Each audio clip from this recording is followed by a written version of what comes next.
Funding for this program is provided by the John M. Olin Foundation and the Star Foundation.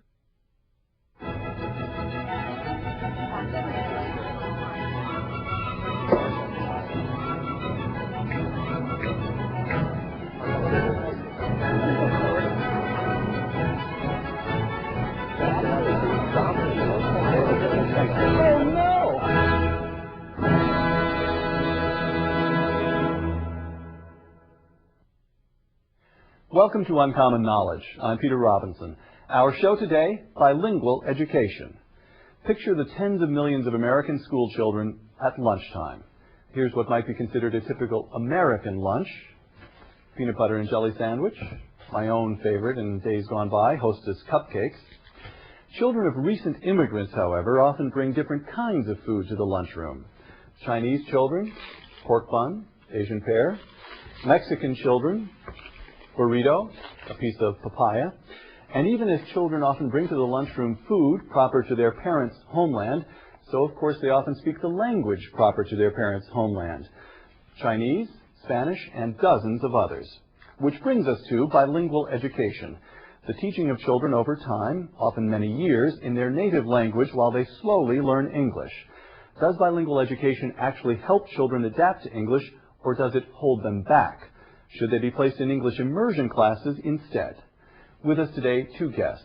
Ron Unz is a Silicon Valley entrepreneur who has backed two initiatives, both successful, one in California, one in Arizona, to end bilingual education. Now Unz is taking his campaign, English for the Children, to the rest of the country. Patricia Gondra favors bilingual education. She is a professor of education at the University of California at Davis. In 1998, Californians enacted Proposition 227, putting an end to bilingual education in this state. The New York Times, writing this past summer on the results of Prop 227, I quote, 2 years after Californians voted to end bilingual education and force 1 million Spanish-speaking students to immerse themselves in English as if it were a cold bath, those students are improving in reading and other subjects at often striking rates. Delane Easton, California's own superintendent of public instruction, I quote, some people are claiming, based on no systematic study and a few rough numbers, that the program, that would be the program mandated by Prop 227, is a success. But we are not nearly at the point where we can say that. Who's right? The New York Times or California's own superintendent of public instruction? Patricia? Well, I think the superintendent of public instruction was certainly much more circumspect in the way she looked at the data, and I think the New York Times was very actually irresponsible in the way they looked at the data. So you're closer to, we're not there yet. We have to be very careful about what we claim. Not only are we not there yet, I think that the data seem to show a different picture, and we can talk about that.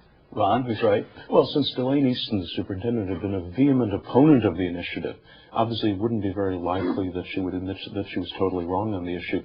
The test scores of many of these students have doubled in less than 2 years. Now, it's a question of whether a doubling of test scores is viewed as significant enough to indicate the success of the program. I say doubling test scores is significant. I'm just asking you, so the New York Times is right. Exactly. The news is good and solidly good. Exactly. And unambiguously good. Okay, now, what is bilingual education?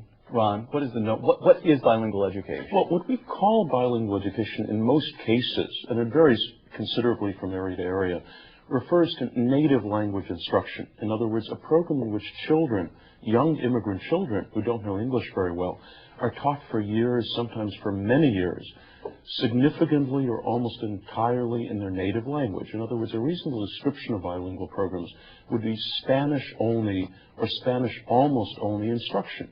It's been present. The term bilingual is a misnomer, actually. Well, it depends. I mean, again, it's the term people use, and it refers to programs in which almost all the instruction is not in English. Patricia, first of all, would you buy that characterization? No, not at all. No? Well, how would you describe bilingual education then?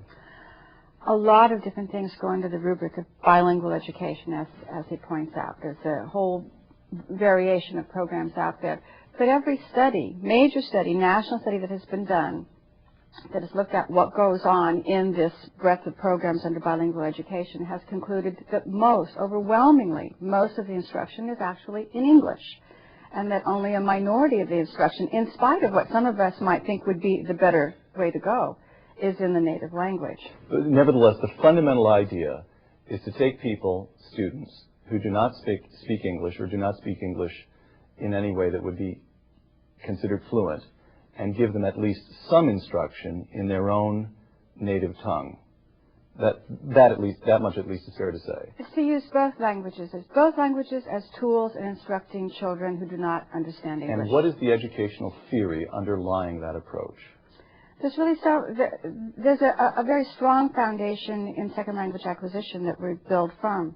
The idea, one, that learning builds on learning, so that if a child knows something in any language, the child knows that, and it's a good idea then to build on what the child already knows rather than to go back to ground zero. The fact that learning transfers. Anything you know in English, you already know in any other language. All you need is new language labels to activate that learning. And primarily, I think the programming is based on the notion that time is a critical variable, and you don't want to lose time instructing children until they can learn the second language.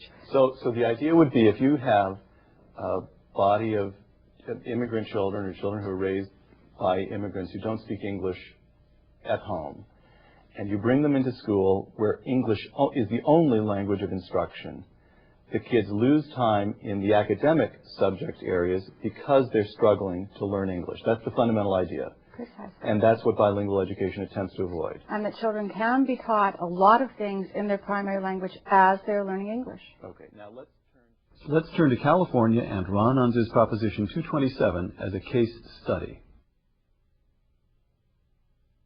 Why did you do it? What was wrong with bilingual education as practiced in California? My personal interest in the issue derives from my background, in that I come from a little bit of an immigrant background myself. My mother was born in Los Angeles, but grew up not speaking a word of English. She learned English. She spoke Yiddish. Her family was from Eastern Europe. And she learned English very quickly and very easily as a young child. So when I first heard about bilingual education, probably when I was in junior high or so, it seemed very strange to me. In other words, it didn't seem to make much sense not to teach children English as soon as they started school. I occasionally read about these bilingual programs when I was in junior high, when I was in high school, when I was in college, and it seemed all of those years the programs weren't working well, they weren't successful, but they seemed to be growing in size. What was the objective evidence that it wasn't working as intended, or it wasn't doing the kids any good? Most of the articles I read described the programs and seemed to indicate the programs weren't working. In other words, typically it was news stories or opinion pieces that indicated apparently that the programs weren't working, and so that reinforced my own personal opinion on the matter and the matter of everybody else I knew, including a lot of immigrant friends of mine. Okay, we're in California. It's 1998. Unzier is sitting down at a table to draft Prop 227. That is to say, it hasn't been enacted yet. He has the strong impression, there is in newspaper, on television, it is in the air, that bilingual education in this state ain't working. That's wrong in the first place? Yes, it's absolutely wrong. How do you counter it? Well, I have to assume, I have a lot of statistics, and I can certainly give you those, but I have to assume that his impression that the program doesn't work derives from the notion that immigrant students and students who do not speak English well enough to access the curriculum in school, which are not all immigrants, by the way, don't do well in our schools. And so I think he then goes from that to the conclusion that bilingual education was a failure. Unfortunately, at the time that he drafted this, 70% of all children in California schools were in English-only programs. They were not in bilingual programs. So these children who he saw not doing well in our schools were not the products, in large part, of bilingual programs. Let me just ask you a prior question, because Ron raised a point from his own experience, which is the experience of huge numbers of Americans. That is to say, they themselves, their parents, their grandparents, their great-grandparents came to this country speaking a language other than English. They went through a school system that I would warrant a majority of cases, but certainly a huge number of cases, just expected the immigrant children to learn English. And they did. So what was wrong with that? It just seems that he is making a basic appeal to common sense and to the American experience that you are somehow attempting to override or refute. Thank you very much for asking that, because when Ron's mother came to this country, from a very different background, by the way, than most of the children who are coming to us right now come from, When his mother came to this country, maybe about 50% of people in the high school age group actually even graduated from high school. It was not a necessity. And many, many immigrants, most immigrants who did not speak English, simply exited the system.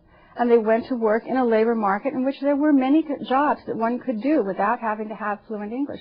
That is no longer the case. Today, we cannot expect children to come here and make it in this society without getting a full education. Exiting the system is not an option.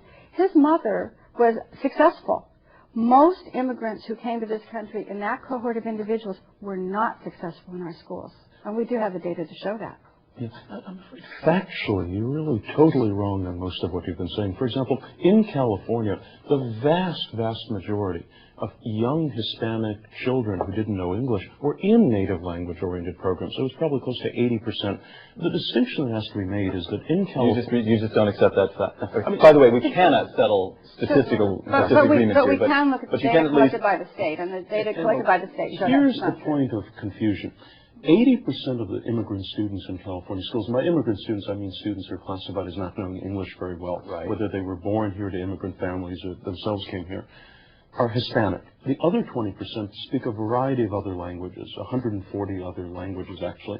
Of all the immigrant students in California, the non-Hispanic immigrant students, virtually none of them get what we call bilingual education. They're all put in English immersion-oriented classes almost immediately.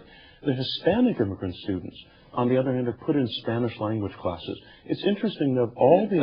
Is that because it's simply too difficult for the state of California schools to set up? You may have two children here speaking Vietnamese, or somebody here speaking Mandarin and somebody else speaking Cantonese, and you just can't set up separate programs. Is that what's going on? That's certainly one of the reasons. Right. But the point about it is that all the immigrant groups in California, the one immigrant group, Spanish-speaking immigrant children, that receives bilingual instruction does the worst in school. They have the highest dropout rates and the lowest test scores and the lowest rate of admission to college.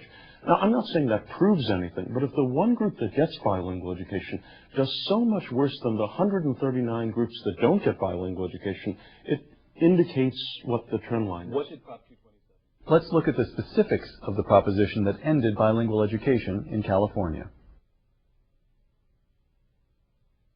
What did Prop 227 say? Can you summarize it? Essentially, what 227 did was to say that under normal circumstances, young immigrant children, when they start school, if they don't already know English, should be placed in an intensive one-year sheltered English immersion program to teach them English as quickly as possible.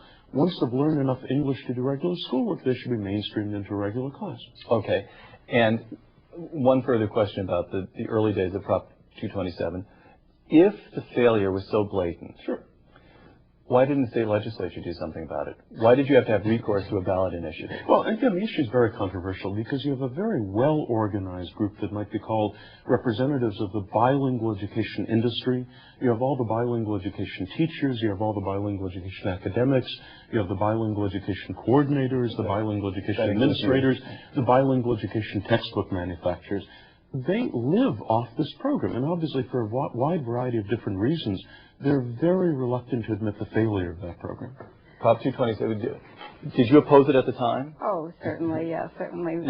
By the way, do you grant that, I mean, it would seem to me that even if one opposed Prop 227, there's a little something in what Ron says, that is to say, state money was dispersed to bilingual education teachers. It was their livelihood, after all, that was being threatened. Do you grant that? No, I do not grant that. In fact, I really want to address that because he's said this many times. There is none of us, if bilingual education disappeared tomorrow, it has nothing to do with my livelihood, nor does it have anything to do with the livelihood of all those teachers out there. We have a teacher shortage in this state. Do you think that there is one well-credentialed teacher who the state is going to turn their back on and say, you no longer have a job because we're not doing bilingual education? No. There is nobody in this state is dependent upon a bilingual education for a job or to further their own careers. Even the textbook industry oftentimes does these textbooks at a loss because they don't sell enough of these textbooks to really be a big part of their market. They would just as soon be doing English-only textbooks. Now, again, I simply can't settle questions of fact. This is not a trial court, which I'm forced to settle questions of fact. It's television. You get to assert what you want to assert. What did you think would happen back in 1998 if Prop 227 was enacted? to the kids? Okay. One of the things that we worried about a lot was that parents would lose voice in this matter, that parents would not have much of a say because of the kind of very strict language in the proposition. To some extent, that hasn't played out as quite as much as I thought that it would happen. But well, I guess what I worried about most is what kind of instruction were those children going to get in this year of structured English immersion, which was not specified at all in the proposition. And when this passed, most teachers threw up their hands and said, "Now what do I do?" We turn now to the results of the ban on bilingual education in California. How do you assess the situation with non-English speaking kids 2 years after Prop 227 was enacted? I suppose the primary... But by the way, we're talking about roughly 1 million students who are, which is about a quarter of the school-age population in California. Is that roughly accurate? It's about 1.5 million students who are limited English. It's about 1 million who are a little bit more than that who are in this program. Oh, who are in the program. Who are in this structured immersion now. Okay, so it's a huge number in absolute terms, and it's also a very large proportion of the California kids. Okay, and what are you finding? What we have seen is, at least in the initial implementation of this, fair amount of chaos, precisely because people did not know what to do. And people who had programs that were working well were told, stop, desist, do something else, but we can't tell you what that is. So we've seen an increasing inconsistency. Increasing. So the chaos has not shaken out. Increasing inconsistency in what children are receiving in the classroom because we did not spell out at the beginning what this was supposed to look like. Let's take a very simple case. Very simple case. 2 districts. And that was actually part of the focus of the New York Times story that got their attention. There was the Oceanside Unified School District down near San Diego, medium-sized district with a large, poor immigrant Latino population. Right next to it was the Vista Unified School District, roughly the same size, same demography. The Oceanside District was run by the man who founded the California Association of Bilingual Educators. He was an ex-bilingual teacher. He was a vehement opponent of the initiative. But when it passed, he said the law is the law has to be obeyed. He completely eliminated all of his bilingual programs and probably had the strictest compliance with the initiative of any district in the state. He was immediately attacked by the bilingual advocates. They said his students' education would be destroyed. They protested. His test scores doubled in less than 2 years. They went up more rapidly than virtually any other school district in the state. By contrast, the Vista district right next door was described by bilingual advocates as having some of the best bilingual programs in the state. They worked very hard to ignore the initiative, to circumvent it, to keep their students in bilingual education. Vista was about the only school district I'm aware of in the state of California where immigrant test scores last year went down rather than up. Very powerful anecdotal story. I'm so pleased that this was raised. Shortly after that story came out in the New York Times, the State Department of Education announced that, oops, they had made a mistake in the calculations of the data, and that in fact, the highest scoring portion of the students in the Vista schools had not been included in those data calculations, precisely because they were considered to have been reclassified. They put them back, and I want to go on to that in a moment. Okay. They put those kids back into the calculations and found a very different picture. The picture that they found after recalculating these was that in half of the cases, the children from Vista had outperformed the children from Oceanside in math. And in the comparisons between reading at Oceanside and reading at Vista, Oceanside did indeed outperform Vista by a couple of points, but that's precisely what one would expect when you are teaching children initially in Spanish. Your take on it as it sorts out, once the data has been correctly recalculated, is that it proves... There's one other piece of data I need to mention to you. Go ahead. Okay? And that is that when this campaign got underway in California, Mr. Unz's chief complaint about bilingual education was that it was a failure because 95% of the children were not being reclassified as English speakers, that they were remaining stuck in this, this never-ending position of being left. The Vista School District has twice the rate of reclassification that the Oceanside School District does. Oceanside School District's reclassification of children from left status to English speaker has been declining every year since the passage of 227. So your position is that not that merely that the data are too ambiguous for him to make his point. It's not the On the picture. contrary, the data prove the opposite point. Well, certainly his point, if you want to call bilingual education a failure because it doesn't reclassify students, then certainly you would have to say that Oceanside is failing in the face of Vista's much better record of 10 seconds to respond to that reclassifying because I want to move on to another That's an point. awful lot to respond to. Again, Is this news to you? Of course not. Of Okay. course not. What happened is when Vista's numbers turned out to be very bad, Vista then claimed all their data was wrong. They claimed their own test scores were wrong. And since then, they've claimed that they have to recalculate their test scores. What was used was the publicly posted test scores coming from Vista. But it's not just Vista. San Jose Unified, which was the one school district in the state of California legally exempt from Proposition 227 because of court order, just down the road, major school district, they've shown virtually no improvement in their immigrant test scores in the last 2 years. Dead flat line. Now, in terms of the reclassification rate, again, you have it entirely mixed up. The reclassification rate, Go ahead. No, you've got it's a very simple issue. Good. The supporters of bilingual education have always claimed that the only way to evaluate the program, since they don't want to test the students in bilingual programs, and they've been very reluctant to ever test the students, is through the reclassification rate. I've been the first to say reclassification is nonsense. The only people who use it are bilingual advocates as a measure of value. On the other hand, if their own measure of success or failure shows that their program has a 95% annual failure rate in teaching English, which it does, then even if I don't accept the validity of reclassification, if they accept it, and if it shows a 95% failure rate, then it shows the lack of success of their program. Let's move on to statistics. Last topic, the future of the campaign against bilingual education. You just passed Prop 203, was that it, in Arizona, Exactly. which ended bilingual education in Arizona. Where else are you taking this campaign? Well, probably the next stop is actually New York. In fact, there's been a tremendous... City, state, both? Well, New York State really, virtually all the immigrant children in New York who don't know English are in New York City. So New York City is the key target. New York City actually has the initiative process, whereas New York State doesn't. Right. And there's a very large group of people there who want to get rid of bilingual education in New York. Since New York is traditionally the immigrant center of the United States, since it's the media center, a very large city with a very large immigrant population, I think that will play a huge role in nationalizing the whole issue. Hans has been there. He's going back. It's only an airplane ride away. And as you point out, he has nothing else to do with his life now except to devote himself to this cause. What is your advice to the people of New York as Hans comes? Okay. My advice to people of New York is please look carefully at the data.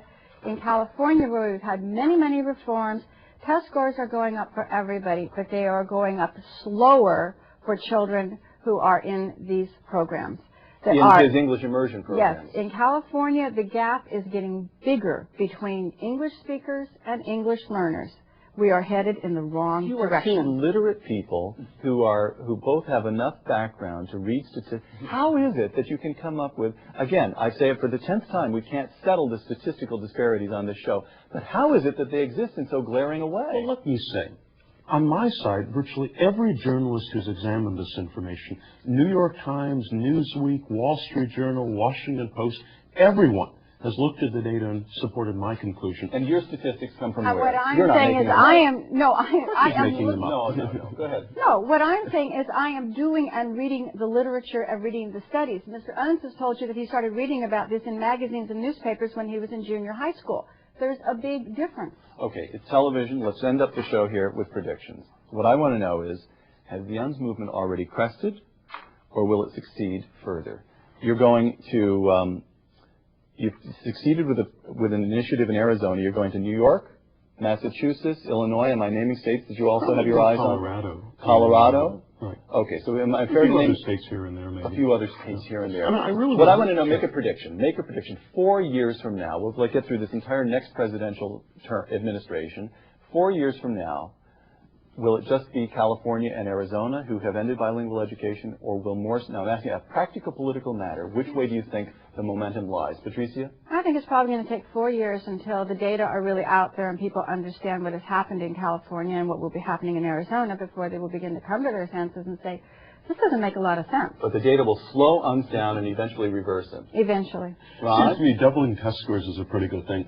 The bottom line is that in 4 years, I expect certainly bilingual education will be gone, possibly on a national level, possibly mostly You state think the by federal state. government will cease I would think support for another bilingual year or education two programs? until every year the new test scores persuade Congress to do something.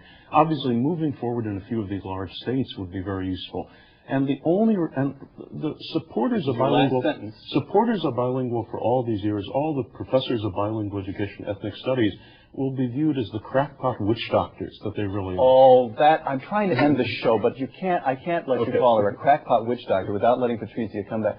Give me one line to put him away.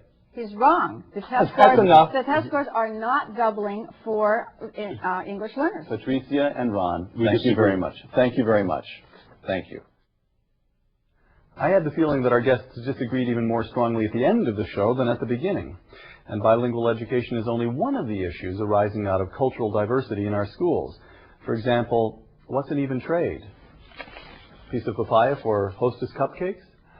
I'm Peter Robinson. Thanks for joining us.